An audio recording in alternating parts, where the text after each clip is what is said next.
Hello. Okay. May tanong ako sa inyo. Ang isang bagay, kahit hindi nakakapagod, pag inulit-ulit mong gawin at kinarir mo, nakakapagod din pala. Tama ba? O ano to?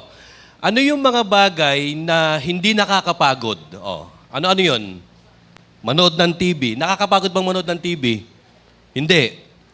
Mag-cellphone. Nakakapagod bang mag-cellphone? Hindi. Ito, sa spiritual, tignan natin. Nakakapagod bang manalangin? Parang hindi naman. Kasi hindi naman ako kumikilos. Hindi naman ako tumatakbo. Hindi naman ako nag-exert ng physical effort. Kaya parang hindi nakakapagod. Tama po ba? Pero listen to this, church. Ano po? Ang isang bagay na ginagawa mo, kahit hindi ka nag-exert ng physical effort, basta palagi mong ginagawa at paulit-ulit mong ginagawa, nakakapagod din. Okay. O listen, di ba ang panonood ng TV, hindi nga nakakapagod. Pero kung palagi mong ginagawa, nakakapagod pala. Nakaka-stress sa mata. Ayan. Ang cellphone, pagbabrowse, pagpe-Facebook, paglalasada, pag-Shopee, hindi nakakapagod yan. Kasi pag nag-shopping ka sa Shopee, hindi naman ikaw ang pupunta sa physical store para bumili. Ang lalapit sa'yo, yung mga delivery boys, di ba? So, hindi nakakapagod. Pero, pag paulit-ulit mong ginagawa, browsing, Facebook, social media, nakakapagod din. Tama mo ba? Ano? In the same way, ang prayer, kahit na hindi ka gaano nag-exert ng physical effort, but once na pinagana mo ang isip mo, nag-focus ka, at paulit-ulit mong ginagawa ang prayer, nakakapagod. Tama po ba? Ayan, tanongin mo yung katabi mo, napagod ka na bang kakapray? Ayan, di ba? Tingnan natin to. Yung tulog, di ba, ang sleeping, para sa atin, form of rest and recharge ng ating katawan. Pero listen, pag ang pagtulog palagi mo lang ginagawa, nakakapagod din ba ang pagtulog? May tanong ako sa inyo, sino dito yung napagod kakatulog, mga kapatid? Ano? Ang gusto kong i-point nito, church, ang prayer which doesn't demand physical effort and strength, kagaya ng takbo, lakad, galaw, pag paulit-ulit mong ginagawa at binigyan mo ng focus, nakakapagod. Ngayong araw, makikita natin ang prophet Daniel na napagod at nanghina sa prayer, pero pinalakas siya ni Lord. Okay, ito yung title ng ating mensahe, church. Behind the scenes of prayer. Alam nyo ba na kapag ka nagpe-pray tayo, di ba nagre-react ang langit? Lahat ng panalangin natin, ako naniniwala, immediately pinakinggan ng Panginoon. Pero bakit hindi lahat sinasagot? O kaya bakit minsan merong delay o late response and reactions and answered ang langit?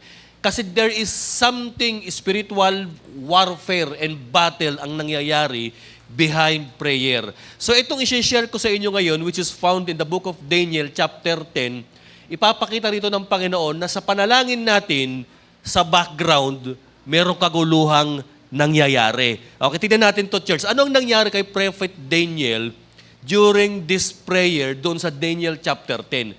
So ang ginawa niya, from verses 1 to 3, Daniel mourned and fast. Basahin natin yung verses 1 and 3. Ito po ang nangyari.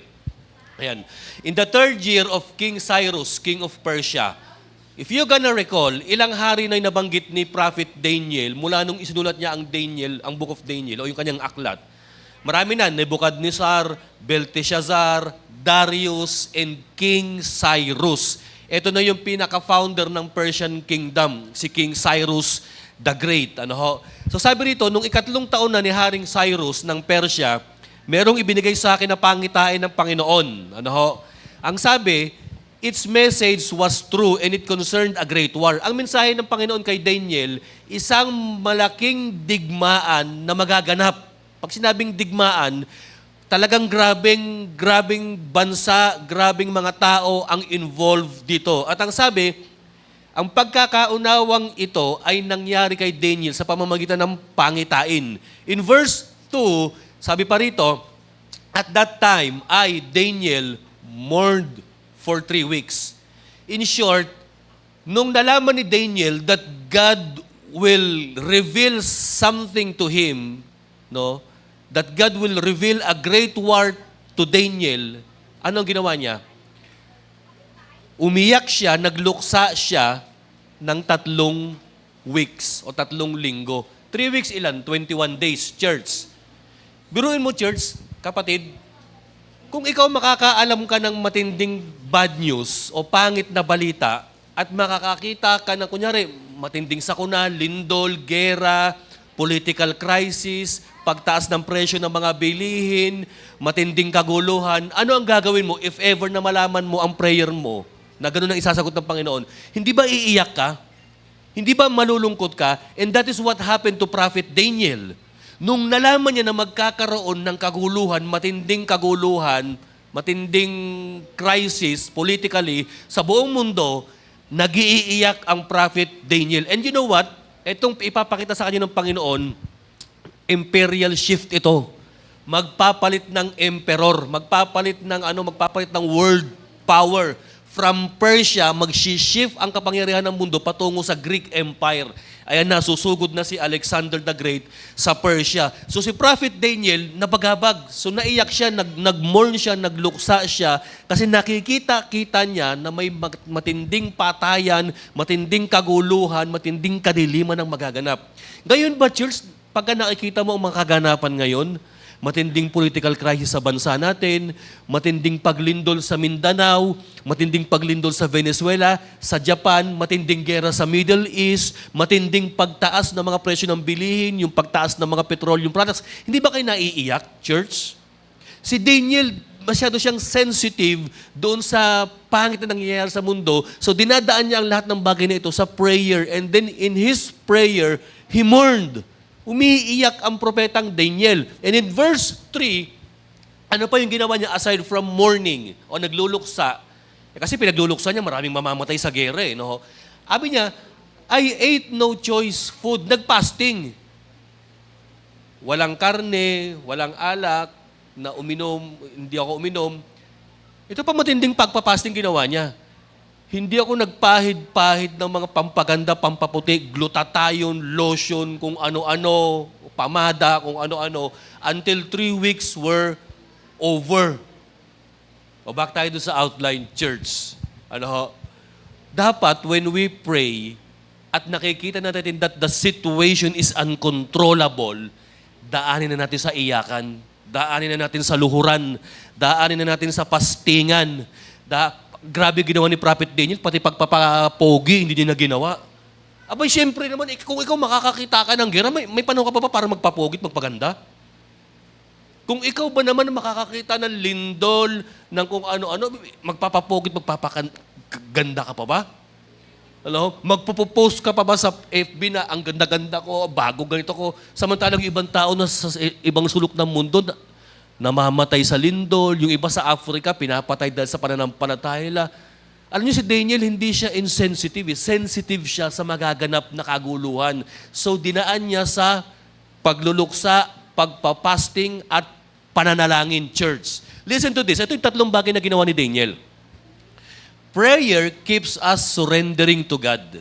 Kung baga gusto sabihin dito ni Daniel, Lord, kung may magaganap na gera, sige, thy will be done. Prayer keeps us surrendering our will to the will of God. Pangalawa, humility. Bakit nagpakita ng humility si Daniel? Di ba? Hindi niya control ang lahat ng bagay.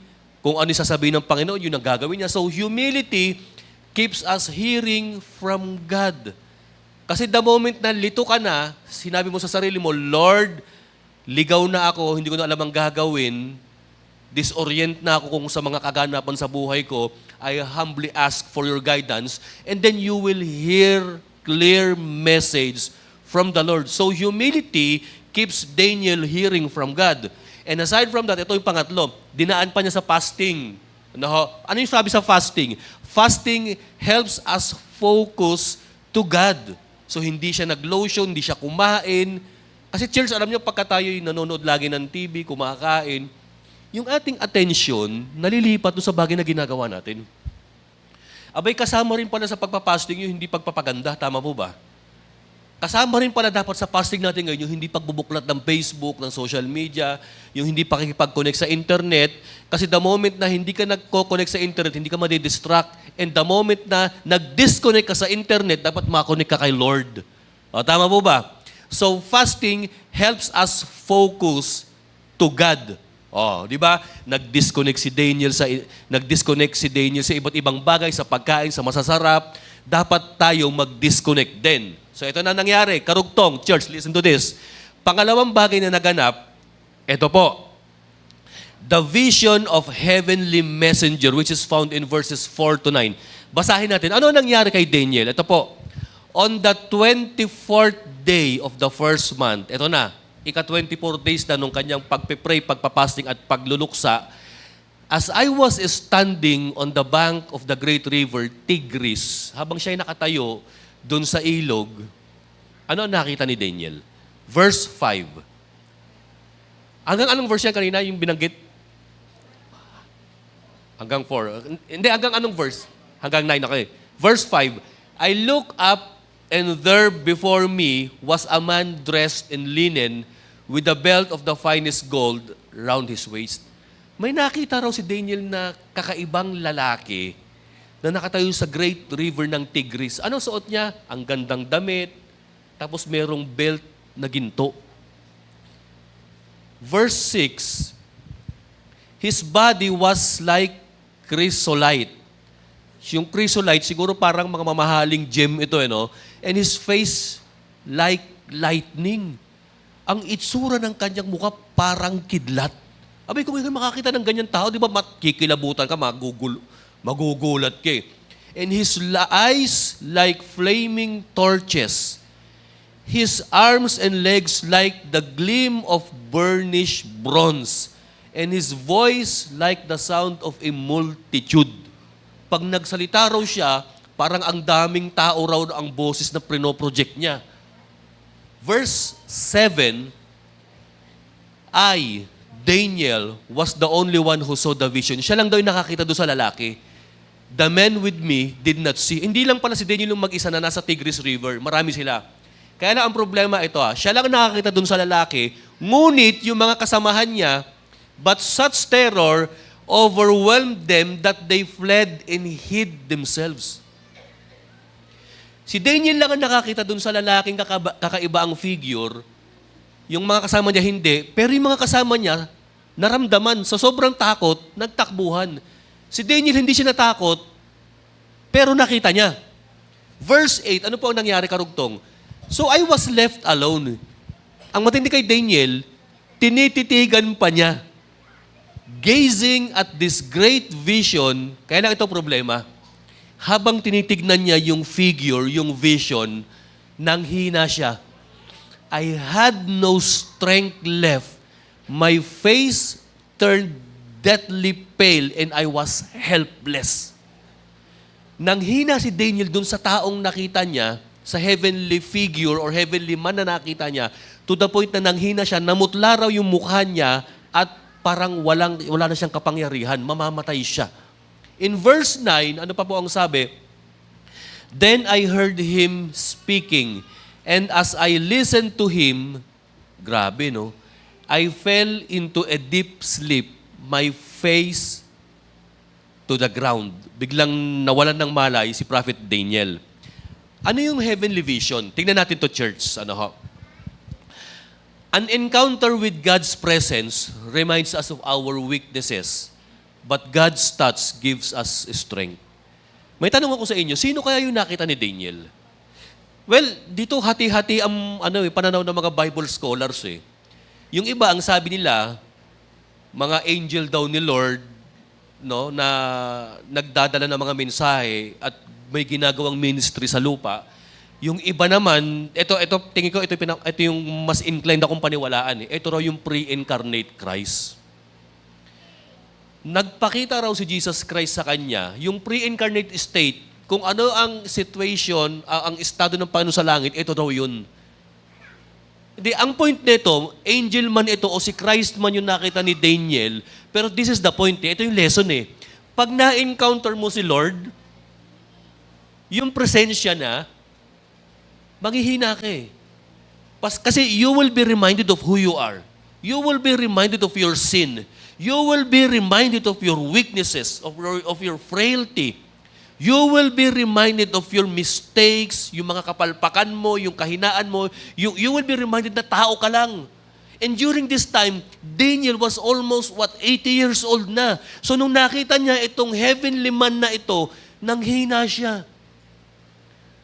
Kung titignan niyo, church, sa Bible, merong mga tao na gustong makita si Lord. Di ba ano sabi ng Panginoon ni Moses kay Lord? Lord, ang request ko, I want to see you. Ang sabi ni Lord, Moses, hindi. Hindi mo ko pwedeng makita, mamamatay ka. Kumbaga ang gusto sabihin ng Panginoon kay Moses, hindi mo kayang i-contain yung kapangyarihan ko. Dito si Daniel, sinubukan niyang titigan yung vision, hindi kinaya ng power ni Daniel, mga kapatid. And considering this, Daniel was a holy man compared to us. How much more pa kaya if we ourselves were what?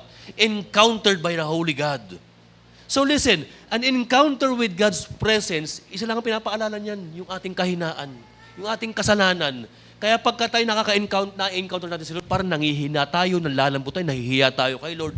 Because God is holy and tayo makasalanan. Tama po ba? Pero ang maganda, may touch na ginawa ang Panginoon kay Prophet Daniel. Next, listen. Ano ang ginawa ng Panginoon kay Daniel from verses 10 to 11? O tingnan natin to. No? God's strengthen and comfort the weak. Nagbigay ng comfort ang Panginoon eh. Sabi rito, nung nanghina raw siya at nakatulog na, a hand touched me and set me trembling on my hands and knees. Parang ibinangon daw si Daniel. Ito, nangangatog pa siya. Nanginginig. Listen, si Daniel nanghina pero hindi siya natakot. Ano? Nangangatog siya, tapos nahirapan siya bumangon pero may tumulong sa kanya. Sino kaya yung tumulong sa kanya? Verse 11, he said, Daniel, you who are highly esteemed, consider carefully the words I am about to speak to you, and stand up, for I have now been sent to you. And when he said this to me, I stood up trembling. Nangangatog ako, sabi ni Daniel. Actually, church, iba na yung tumulong sa kanya, doon sa nakita niya. So siguro ito parang angel na lang ito na binangon siya, binalik siya sa kanyang consciousness, at bibigyan na siya ng mensahe. Let's go back to the outline, church. Ito. Tignan natin, ano karugtong yan? God's presence bring reverence and comfort. Ano nangyari kay Daniel nung na-encounter niya si Lord? Sa sobrang reverence, pag sinabing reverence, sobrang respect, sobrang paggalang, sobrang pag-worship, sobrang nag-focus sa holiness ng Panginoon, natumba siya, ang tawag yan, reverence. Pero at the same time, God gave Daniel a comfort. It's okay, Daniel. It's okay. Get up. Because I have a message for you. Merong comfort, church. O listen, tingnan natin yung karugtong, mga kapatid. God strengthen those who desperately seek Him. O back tayo sa introduction ko. Ano yung sabi ko kanina? Ang panalangin ba na hindi naman nag-e-exert ng physical effort, nakakapagod ba? Para sa mga hindi prayerful, hindi nakakapagod ang prayer. Pero to those who are prayerful, nakakapagod ang prayer kagaya ng nangyari kay Daniel. Kaya dapat ang challenge sa atin, mapagod tayo, hindi sa kakahanap ng solusyon sa problema natin, mapagod dapat tayo sa kakapray kay Lord. Tama po ba? No? Ito, kasi ang problema natin, pag may problema tayo, napapagod tayo sa kakadiskarte, napapagod tayo sa kakaisip, napapagod tayo sa kakabigay ng solusyon sa mga problema natin. Ang tanong, nagpe-pray ka ba? Mas maganda pa yung ginawa ni Daniel. Hindi niya sinolusyonan ang magyayaring world war. Hindi niya sinubukang pakialaman ang magaganap na gera ng Persia at ng Greece. No, hindi niya kinausap si Alexander the Great o yung mga nagbabantang parating dito. Ang ginawa niya, kinausap niya si Lord. Minsan ganyan ang problema sa Pilipinas eh. Akala nila ang solusyon sa korupsyon sa Pilipinas, rally. Hindi, huwag kang mamatay, kakarally. Manghina ka sana, kakapray. Tama po ba? At ganyan yung nangyari kay Daniel. nang hina kakapanalangin because he encountered God. But the good thing is, God strengthened those who desperately seek Him. Kapatid. So in prayer, bagamat may kapaguran, manghihina ka, kasi na-encounter mo yung Holy God, merong reverence na nangyari, pero ang maganda may comfort din at the same time. Because God strengthened those who desperately seek Him. Minsan may mga problema sa buhay natin na hindi na natin kayang solusyonan. Ang problema, hindi mo na nga kaya, pinapatay mo, pinapagod mo yung sarili mo para solusyonan ito. Samantalang ang dapat mong gawin, mapagod ka na lang, kakapray dito, may mangyayari pa. Tama. Sabi mo sa katabi mo, tama. No? Okay, another thing. Ano nangyari after this? Ilang days na nagpe-pray si Daniel? 21, di ba? O mahigit na. Na-delay ang prayer. Hindi na-delay ang prayer. Na-delay ang sagot. No? Kasi biro mo 21 days, 24 days siyang nananalangin, saka lang nagpakita itong angel. Ano yung dahilan ng pagkaka-delay o pagkakaantala ng angel kay Daniel? Let's read yung verses 12 to 14. This tells us the unseen warfare that is happening during prayer. Ito sabi nung nagbangon sa kanyang anghel. Then he continued. Ano sabi niya kay Daniel? Daniel, huwag ka matakot. Don't be afraid.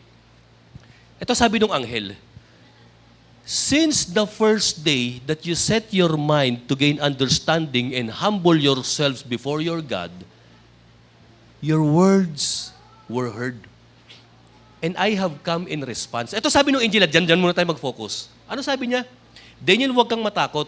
Alam mo ba na nung unang nanalangin ka pa lang, nung unang araw, nung nag-fasting ka, nung nag-humble ka, nung nag-mourn ka, nung hindi ka nag-lotion, nung nag-focus ka na kay Lord, ilang days na? 21 days. Since day 1 ng 21 days, dumating na agad ang mensahe mo. Walang delay. No? Andun agad, narinig agad. Ang sabi rito, your words were heard. Ano sabi ng angel? And I have come in response to them. Pero ang tanong, bakit na-delay yung angel? Bakit? Meron bang lag sa prayer? Meron bang disconnection na nangyari? Mabagal ba ang internet pag nananalangin tayo? O baka may sumasabotahe? Tingin ko may sumabotahe. Sa verse 13, ano nangyari? Ito but the prince of the Persian kingdom resisted me 21 days. Wow. Sino to? Sino yung binabanggit ng angel na sinabutahe siya o dinelay siya o nilabanan siya o parang na-detain siya? Actually, hindi yan yung prince of Persia mismo na tao, hindi si Cyrus yan. There is a demonic influence in that kingdom na sumabutahe sa angel na magdadala ng mensahe kay Daniel. Ano ang point ko rito? Alam niyo ba sa bawat prayer natin kung minsan bakit na-delay? Sinasabotahe ng demonyo. Pinagpe-pray mo yung government na mawala ang korupsyon. Lord, bakit lalo nagiging corrupt sila? Baka nga merong prince o Pilipino demon. Kung yung Persia may demonyo, di ba? Malamang sa corruption na nangyayari rito, sa kaguluhan sa Iran, sa kaguluhan sa iba't ibang government, there is a devil, there is a demonic influence na nagsasabotage dyan. So sabi nung angel, Daniel, kaya ako na-delay kasi nakipagbugbugan pa ako Sinabutahe ako nung kalaban Ano ang point nito, church? Habang nananalangin tayo, si Lord gumagalaw na behind the scene. Biruin mo, kapatid, habang nananalaga, habang umiiyak ka, naakala mo ang Panginoon hindi nakikinig, natutulog lang siya. Hindi, nagkakamali ka, kapatid. Habang nananalangin ka, ang mga anghel de la guardia mo nakikipagbardagulan para sa'yo. Tama ba? Sabihin ko sa inyo ulit to. Habang nananalangin ka, naakala mo, hindi sinasagot ng Panginoon yung panalangin mo, yung mga angels nakikipagbardagulan para sa'yo. Kaya ito sabi niya, but the prince of the Persian kingdom resisted me 21 days. Kaya pala 21 days na delay yung panalangin. Ito na nangyari. Then Michael, yung great angel Michael na, si Miguel, si San Miguel, ayan, Then Michael, one of the chief princes, came to help me because I was detained there with the king of Persia. Na-detain pala yung messenger na angel kasama yung king of Persia, si Cyrus, yung doon. Parang, hindi mo man natin ma-explain, pero nagigets natin, hindi ho ba? Sinabutahe yung messenger na angel. Kaya siya nakarating kasi tumulong si Angel Michael para palayain siya at nakarating na ngayon siya kay Daniel. Biruin mo, there is a demonic influence pala that is happening right now on the kingdom of Persia during that time. Church, pwede ba nating sabihin na kaya may kaguluhan sa Middle East? Ito dahilan. Influence of an evil kingdom. Church, pwede ba nating sabihin kaya may corruption na nangyayari sa bansa natin? There is the demonic influence na nangyayari sa Senate, sa Congress, sa Malacanang. Tama ba? Church, yung nangyari sa Tacloban, yung dalawang kabataang nagbababaril, yung iba isinisisi, saan? Sa video games, pero hindi ako tingko dyan, demonyo may kagagawan yan. There is a demonic influence that is happening behind the scene. Okay, let's go back to the outline, church. Ito na. There is a spiritual warfare. Hindi ko pa natin nabasa yung verse 14. Sige, tingnan natin itong verse 14.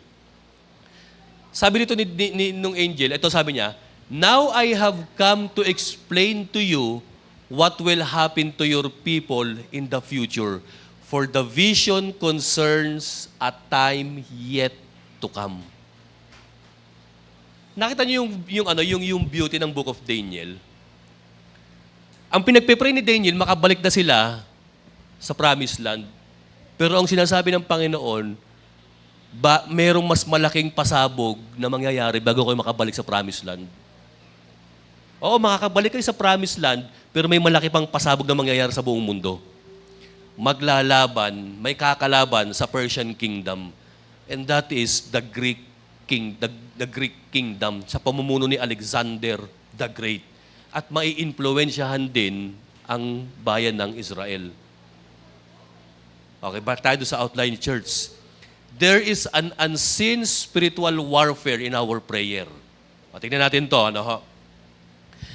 In prayer, don't misunderstood delay as denial. Kasi akala natin pag di na sinagot ni Lord, denied. Akala natin pag hindi nangyari, prayer denied. Baka naman prayer delay. O bakit na delay? Nakikipagbardagulan pa yung angel eh. Tama mo ba? Nasubukan na ba ninyo to, church? Listen, nasubukan na ninyo to. Umorder ka sa Lazada. Ano na yung mga steps sa pag-order sa Lazada? Turuan mo nga ako nito. Di ba? Nalagay mo, add to cart, place an order. Ganun ba? Kasi hindi ako umu-order eh. Ayan. Pero bumibili rin ako kaya lang ang pinapabili ko yung misis ko kasi hindi ako marunong eh. Baka iba ma-order ko eh. So ayan, add to cart, payment, payment through GCash. Ano ba yung mga mode of payment? COD, cash on delivery, kaliwaan, may mga ganun credit card, may mga ganun pa eh. Ang panalangin, ganyan. Tingnan nyo to.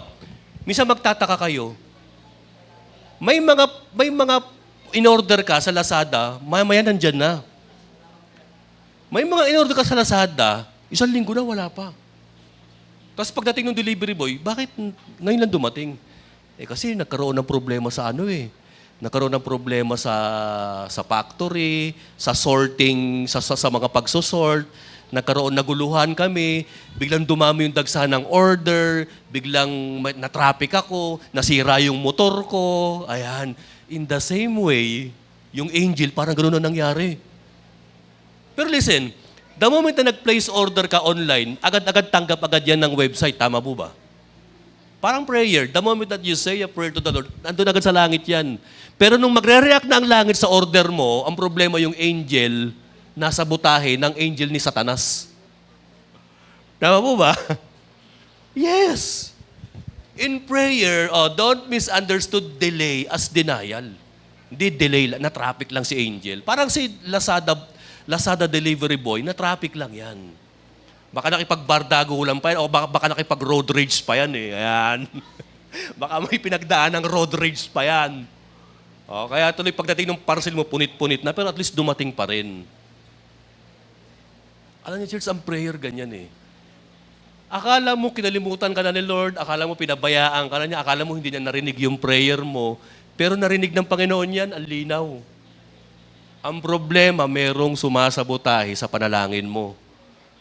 O kaya kung minsan, kapatid, listen, ang sabotahe hindi nangyayari spiritual. Ang sabotahe sa panalangin nangyayari sa pisikal. Nagtataka ka, nagpe-pray, katulog ka na, ang amen mo, kinabukasan na. O bakit ka nakatulog? Sinabotahe ako ng demonyo, Panginoon. O nagtataka ka, nagpe-pray ka, pero bakit ang prayer mo, ang focus ng prayer mo, napupunta na sa ganito. Nangyayari sa akin yan eh. Nagpe-pray ako ng ganito, pero yung isip ko, tumatakbo na. Ano na ba ituturo ko sa school? Ano na ba yung kakainin ko mamaya? Saan ba ako pupunta? Oh! You see how the devil sabotages our prayers. Sinasabotahin niya ito spiritually and physically. Spiritually, in a sense na yung mga angels, sinasabotage niya, hinaharang niya, kinukulong niya, o kaya sinasabotahin niya yung prayer mo physically, in a sense na inaantok ka, wala kang focus sa prayer, nakakalimot ka na, o kaya sobrang kasiyahan mo, you forget to pray to the Lord. Nakaka-relate tayo, church. So tandaan natin palagi, pag na-delay ang panalangin o ang sagot ni Lord sa panalangin natin, huwag mo palaging iisipin, dininay ni Lord yan. Hindi prayer denied, hindi access denied, delay lang yan, pero paparating na yan. Amen po ba? Next, ano pa po ang nangyari rito? Continue praying even when nothing seems to change. Tuloy lang ng pray. Si Daniel ilang araw nag-pray? 21. So it took 21 days. Righteous na tao pa to propeta pa ito pero siya nga naka-experience ng delay, tayo pa kaya. So continue praying even when nothing seems to change. Ano sabi ni Pablo sa Thessalonica? Pray without what? Ceasingly, or pray unstoppable. Sabi niya ganun, huwag kang tumigil, kakapanalangin. Continually, pray continually, sabi pa sa ibang salin. No? Another thing, tingnan nyo to, church. God is working behind the scenes even when answers to prayer are delayed. Sabi nung angel, Daniel, mula nung nag-order ka ng panalangin, nakaabot na eh. Papunta na ako sa'yo eh. Kaya lang, hinarang ako ng demonyo eh. Nakulong ako, dinetained ako kasama yung Prince of Persia for 21 days. Pero buti na lang dumating si San Miguel, si Michael, the dark angel. Pinalaya niya ako kaya ako narito nakarating na. Nakita niyo, church? Another thing, ano na nangyari after this? Pagdating ng verses 15 to 19, di ba nangihina pa rin si Daniel? God strengthens those who keep on praying. So, strengthening of those who keep on praying. Sabi niya, while he was saying this to me, habang nagpapaliwanag daw yung angel, I bowed with my face towards the ground. Sabi niya, and was speechless. Next. Then, one who looked like a man touched my lips, and I opened my mouth and began to speak. Ibig tingnan nyo pati yung pananalita ni Daniel, hindi siya makapagsalita. May angel na naman na humawak sa bibig niya para siya ay makapagsalita. I said to the one standing before me, I am overcome with anguish because of the vision, my Lord, and I am helpless. Ano yung vision na nakita niya? Ito nga, magkakaroon ng world war. Magkakaroon ng pag-shift ng kapangyarihan ng balance ng mundo. Ang kapangyarihan from Persia, it's going na to Europe, sa Greece. Sabi pa niya ganun ni Daniel, how can I, your servant, talk with you, my Lord? My strength is gone and I can hardly breathe. pagod na ako kapapanalangin at hirap na akong makahinga. So ano ginawa ng Panginoon sa kanya? Again, the one who looked like a man touched me and gave me strength. Hanggang dyan lang ba yung nakalagay? Do not be afraid, sabi kay Daniel, O man, highly esteemed. Ang maganda kay Daniel ito, pag sinabing highly esteemed, mataas ang tingin sa kanya ng Panginoon. Respected siya ni Lord. He said, peace, be strong now. Be strong. When he spoke to me, I was strengthened and said, speak, my Lord, since you have given me strength. Nakita niyo, church, sa kada encounter ni Daniel kay Lord sa mga angels, nagkakaroon siya ng panghihina, pero at the same time, God is what? Keeping on strengthening him, empowering him, so that he is able to what? To continue talking, praying to the Lord. Ano ho? Tandaan nyo, ang binibigay ng Panginoon sa atin, kapangyarihan para magpatuloy manalangin. Tama po ba? Ano sabi ng Panginoon sa kanyang mga disciples nung siya'y tinulugan? Magbantay kayo, manalangin kayo, huwag kayo mahulog sa tukso. Sabi ni Lord, o diba? It is as if the Lord is what? Giving us fuel, energy, and power to continue praying sa kabila ng mga pangit na nakikita natin. May tanong ako sa inyo, ano kaya yung mga dahilan bakit si Daniel palagi nangihina? Of course, unang-una yung physical condition niya, may edad na. Pangalawa, ito, yung stress na idinadala ng panalangin. Nakaka-stress ang manalangin, lalo na kapag ikaw ay very focused at very detailed ang panalangin mo. Nakakapagod kayo mag-isip. Tama po ba? Kaya church, sana ang isip natin, gamitin natin palagi sa panalangin. Doon natin ibuhos ang mind, ang energy natin, ang thinking natin sa panalangin. Tama po ba? Kasi sana naman, church, ang isip natin ginagamit, pinapagod natin sa panalangin. Alam niyo ba kapag ang isip ng tao hindi na nanalangin, hindi nagagamit ang utak niyan. Kaya pag pinursale yan, second hand, mahal, kasi slightly used. Tama po ba? So gamitin natin ang ating isip, kapapanalangin, mapagod tayo, church. Ano ho? Pangalawa, ito, unang dahilan kung bakit si Daniel lagi napapagod, yung physical condition niya. Pangalawa, yung stress ng prayer. Pangatlo, yung reverence ni Lord. Ayan. Hindi niya kayang i-contain yung presence ng Panginoon, yung holy presence of God. And then pang-apat, yung nakita niyang vision. Ano yung nakita niyang vision? May magaganap na matinding gera. Alam niyo, church, kapag kayo na nakikita mo palagi, pagka ganyan ang kondisyon mo sa prayer mo, manghihina ka eh. Pero ako, bilib ako sa mga prayer intercessor no? Talagang kahit may edad na, pray pa rin ng pray. So nakita niyo kung bakit napapagod si Daniel, yung edad niya, yung stress sa panalangin, yung holiness of God na na-encounter niya, and then yung vision ng prayer, sa prayer na nakita niya. Sabi rito, Daniel became weak again, but the angel's touch or the angel touch and strengthened him once again, kapatid. No? Tingnan po natin to.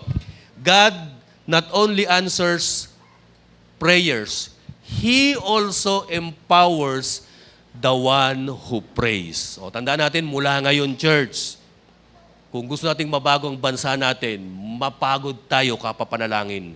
Huwag tayong mapagod kaka-comment sa Facebook, kakausap sa kung kani-kanino, kaka-rally-rally, hindi. Mapagod ka, manghina ka, kaka-pray. Ayan. O, ano na yung huli?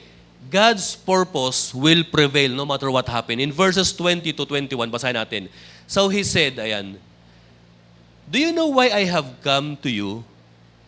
Soon, I will return to fight against the prince of Persia. Nakita niyo itong angel? Sumaglit lang pala siya kay Daniel para ibigay yung mensahe, yung panalangin niya, yung answer sa panalangin niya. Pero sabi nung angel, huwag ka mag-alala, babalik ulit ako, makikipagbardagulan ulit ako ron sa kalabang ko. Yung sumabutay sa panalangin mo, babalik ako, re-rest back ako, sabi nung angel.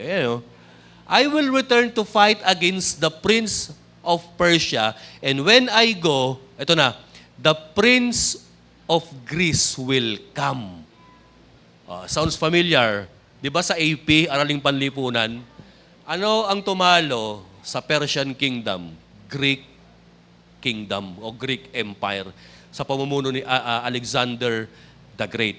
Last verse, "But first, I will tell you what is written in the book of truth. No one supports me against them except Michael, your prince." Wow! God's purpose will prevail. Alam niyo, church, kahit na may world war sa panahon ni Daniel, kahit na nagkaroon ng shift of power from Persia to Greece, yung kingdom ni Lord, yan pa rin ang magpre-prevail. Pwede ba nating i-claim to, kapatid, ngayon? Kahit na anong corruption na nangyayari sa government, kahit na ilang beses tayong magpalit ng Senate President, kahit sinong maupo sa Pilipinas, kung nananalangin tayo, dapat ito paniwalaan mo, history is under God's control despite spiritual opposition. Kahit na anong mangyaring lindol sa Venezuela, sa Japan, sa Mindanao, crisis sa Middle East, gera, hindi pa natatapos yung sa Ukraine and Russia, o kung ano mang financial crisis na mangyayari, let us always claim that our sovereign God is what? Is all-powerful, and history is under His control. Kahit na anong mangyaring spiritual opposition yan, mga kapatid. Ano pa nangyari? Lesson. Dito na tayo matatapos. Number 1, pray even if we cannot see the results. Si Daniel nagpatuloy ng panalangin for 21 days kahit na hindi niya nakikita yung results.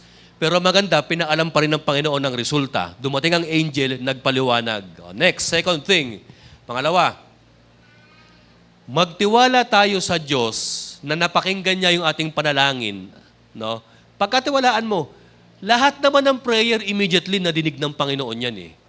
Kaya lang bakit hindi sinasagot? Pwedeng maaring nasabutahin ng kaaway, maaring delay, o kaya maaring hindi talaga kalooban ni Lord yung prayer mo. Tama po ba? So yan lang ang ibig sabihin yan. Delay. Bakit delay? Kasi hindi pa timing ng Panginoon. Bakit delay? Baka may sumabutahe. Okay. O bakit hindi binigay ni Lord? Talagang baka naman hindi niya kalooban ng prayer mo. Pero bakit binigay? Baka talaga kalooban niya at nais talagang mangyari ng Panginoon ito.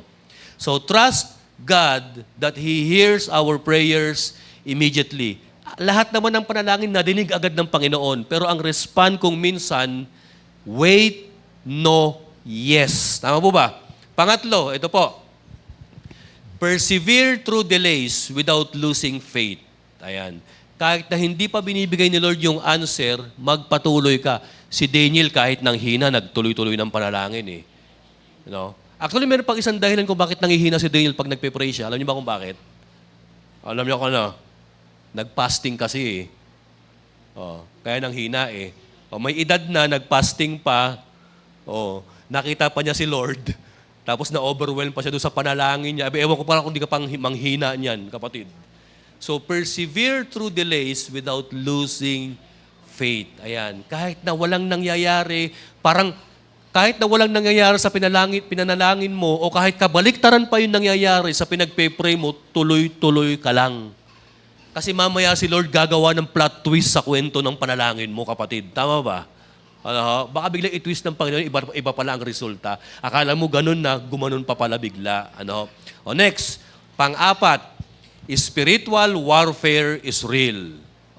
Ang problema dito, hindi alam ni Daniel na yung anghel niya o anghel para tulungan siya, nakikipagbardagulan na pala para sa kanya. Tama po ba? Akala natin, church, iniwan na tayo ni Lord sa panalangin natin. Akala natin, pinagsarahan na tayo ng pintuan ng langit. Akala natin, pinagtakpan na tayo ni Lord ng tenga kasi ang panalangin natin, hindi niya sinasagot. Pero kapatid, itong hindi mo alam, may nagaganap palang spiritual warfare behind the scenes of your prayer. Sa kada luha na ipinanalangin mo, baka may anghel na nakikipagbardagulan para sa iyo sa likod. Tama po ba, mga kapatid? So, spiritual warfare is real. And then, panlima, depend on God's strength. Si Daniel, matanda na, hindi na kumain, kasi nagpa-fasting, na-overwhelm pa siya ng holiness of God, nakita pa niya yung katakot-takot na vision, nang hina siya. Pero nakadepende ang lakas niya kasi pinapalakas siya ni Lord. Tama po ba? Next, ito na ho tayo magtatapos. Sige, tayo po tumayo. Ayan. Pwede bang tugtog tayo? No? Gusto kong manawagan ngayon, kung sino dito yung gustong tanggapin si Jesus bilang kanyang tagapagligtas. Ano sabi rito, church, sa conclusion? Let's see this. No? Prayer is not delayed because God is absent. Tama. Sometimes it is delayed because God is fighting battles we cannot see. Minsan nami-misunderstood mo na si Lord. Lord, kala ko iniwan mo na ako. Lord, akala ko hindi mo na ako mahal. Lord, akala ko pinabayaan mo na ako. Pero ang hindi mo alam, baka naman may demonic influence na kinakalaban ng Panginoon. Kaya nadidelay minsan ng panalangin. Kagaya nung nangyari kay Daniel, tama po ba? So habang tumutugtog ng music, gusto ko lang magkwento sa isang grupo ng isang soccer team sa Thailand. Alam niyo to June 2018 yata nangyari ito. May 12 kabataan kasama ang kanilang 25-year-old assistant coach ang nag-excursion somewhere in northern Thailand. Cave ito. Nag-cave excursion or exploration. So pumasok sila sa kuweba. Kaya lang ang problema, during that time, may habagat. May monsoon. Hindi nila namalayan, pagpasok nila sa kuweba, umuulan pala sa labas at ang lakas ng ulan. So bumaha to the point na natakpan ang kuweba. Ang problema, itong 12 kabataan kasama yung kanilang coach na 25 years old, na pinakamatanda doon sa grupo, na trap sa loob. Hindi sila makalabas sa kuweba kasi may tubig, malulunod sila. So umakyat sila doon sa pinakamataas na places ng kuweba. At ang nakakalungkot, hindi nila alam kung ano gagawin nila. Lack of experience, puro mga kabataan, madilim, mataas ang tubig, wala silang baong pagkain o kung ano-ano pa. Pero ito na, nung nalaman ng authority that there are 13 people who were trapped inside of that cave, gumana na yung network system ng rescue. Alam niyo nangyari? Yung authority ng Thailand, nagpatawag na ng mga professional swimmers, divers, para malocate at ma-rescue itong 13 kabataang ito na natrap sa kuweba. Alam niyo nangyari? Umabot yung panawagan sa mga rescuers sa ibang bansa. Nagtawag sila ng mga professional divers from England, from Australia, sa iba't ibang bansa pa, mga professional elite divers ito para i-rescue sila. Ito nakakapangilabot, church. 18 days na trap, almost 3 weeks na trap, itong mga kabatang ito sa loob. Pero sa kabila nung 18 days ito, di ba? 18 days madilim, hindi mo na alam kung ano nangyayari sa outside the world, hindi mo na alam ang kaganapan, uncertainty, hindi mo alam kung malulunod kayo, mamamatay kayo sa gutom, maliligtas pa ba kayo, malilibing na ba kayo ng buhay dyan sa kuweba. Nobody knows. No? Nalulungkot sila, nag-iiyakan na lang sila. Church, di ba ganyan din tayo sa panalangin? We are trapped in a deep predicament na kung saan parang ang dilim ng kuweba, Lord, there's no way out. I don't know what to do. Makakasurvive pa ba ako? Mamamatay na ba ako, Lord? Kaya ko pa ba? Lord, naririnig niyo ba ang panalangin ko? Pero hindi alam nung 13 kabataang ito na ang outside world, ang authorities, naghahanap na ng rescue, nagde-devise na ng plan, gumagawa na ng mga actions para i-rescue sila. And alam niyo what happens next? On the 18th day, biglang may sumulpot sa madilim na tubig. Isang British diver ang unang nakalocate sa kanila. Alam niyo kung anong sabi nila, church? I am the first. More are coming, sabi niya. Di ba sa panalangin natin, kapatid, ganyan? Ligaw ka na, madilim ka na, malulunod ka na, hindi mo na alam ang gagawin mo. Suddenly, an angel appears in your prayer. I am just the first. More are coming. Di ba ganyan din yung ginawa nung angel kay Daniel? Daniel, nakarating na ako. For 21 days, I'm sorry, I have been, na-delay ako kasi nakipagbardagunan pa ako sa demonyo eh. Pero ngayon, nandito na ako. I'm going to answer your prayer. I'm gonna give you wisdom. I'm gonna give you clarity of what will happen in the world o in the next days to come, sabi nung angel. Dito na ho tayo magtatapos. Sabi po dito ni Max Lucado, pag sa panalangin, ito na mangyayari, help has arrived. You are not alone. Your prayers are being heard. Don't give up, kapatid. Don't give up. Akala mo pinabayaan ka na ni Lord. Akala mo access denied. Akala mo wala ka na. Pero hindi mo alam, may angel pala nakikipagpatayan para sa'yo. May angel pala nakikipag-wrestling, nakikipagbuno, nakikipagbardagulan para tulungan ka. Continue prayer lang, kapatid. Hindi rin alam, nung 13 na trap sa Thailand, dun sa cave, na yung international community, nagtutulungan na, nagkakaisa na, para lamang i-rescue sila. Tandaan natin yung sabi ng diver, I'm just the first, more are still coming for your rescue, kapatid. Kapatid, kung ikaw man ay natatrap ngayon sa madilim na kuweba, you don't know what to do, you can't see, wala kang kalinawan ng pag-iisip, continue prayer. Kasi God is fighting for you, kapatid. Kung meron man ditong gusto tumanggap kay Jesus bilang kanyang tagapagligtas, kapatid, halika, tanggapin mo si Lord. Surrender yourself, surrender your whole life, your whole being, your heart into the Lord. And I assure you, hindi ka niya bibiguin. Just ask, Lord, here I am, Panginoon. I'm gonna surrender my life to you. Okay, salamat sa Diyos. Merong isang kabataan, lalapit kay Lord, si Shane. Shane, God bless, anak. No? Sige, sino pa? Baka may gusto pang sumurrender dito, kapatid. Alam niyo, ang mundo magulo na ngayon. Ang daming gera, ang daming lindol, ang daming sakuna, ang daming financial crisis. Daanan natin dito kay Lord. No, lapit pa, kapatid. Sige. Surrender yourself, your life to the Lord, and He will not what? He will not fail you. Sige, meron pa bang isa? Meron pa? Sige, kapatid, lapit lang kayo, mga kabataan. Ito yung mga kabataan na masipag na tumulong sa DVBS Come on. Sige. Halika na kayo. Magsama-sama tayo kay Lord. Ayan, maglingkod tayo. And then, sige, pagpe-pray natin itong mga batang ito. Salamat sa conviction, Father. Salamat, O Lord. Salamat, Holy Spirit, Father, for you have touched the hearts of these young men and women to surrender and give their lives unto you. Sige po, tayo po yumuko, tayo po yung manalangin. Father, salamat, O Lord. Salamat sa kwento ni Daniel. Salamat po, Lord, because you have truly revealed unto us what is happening behind the scenes in every prayer that we say unto you, Panginoon.